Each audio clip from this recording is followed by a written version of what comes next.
I got to imagine a lot of the people here today, the reason they love you and they're fans of you is that they have dreams, and the work that you do encourages them. Were you ever at a point where you were about to chuck it all in? And if you were, what kept you hanging in there? That's a great question. You're so good. They Will you let me interview you someday? Expense. Absolutely. Okay. You let me know. I'll get your phone number, and we're going to do this. There was many times I almost quit acting. I mean, I really struggled, was broke for the first 10, 12 years acting. And I always thought, well, I know I can teach. I could teach acting. I did some of that in New York.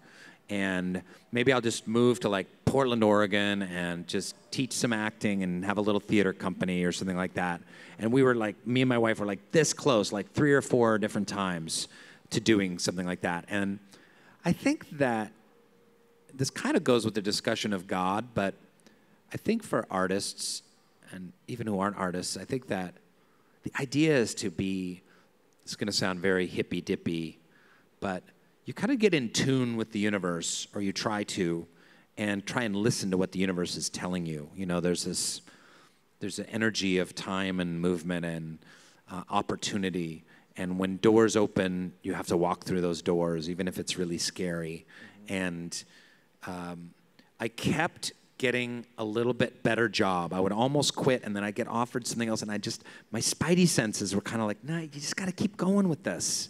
And I followed that, and through some really, really hard times, you know, luckily enough, I eventually started landing some work, especially in TV and film, that opened a lot of doors.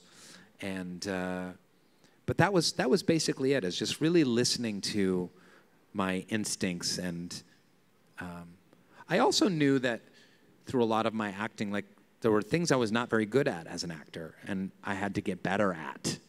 And I think it's really important for young artists to recognize what they're really good at, and to also just really have a realistic expectation of what they're not so good at. And it's okay to not be good at everything and brilliant. I think sometimes people get into self-deluded. They think that in order to be an artist, they need to have this kind of delusional worldview of like, I'm amazing and I'm the greatest and I'm going to be discovered and everything I do is perfect and bleh. And that's just not how it works. It can be like, well, I'm good at these things here, and I can work and get even better. And then these other things that I'm not so good at, I can work and get better at those as well.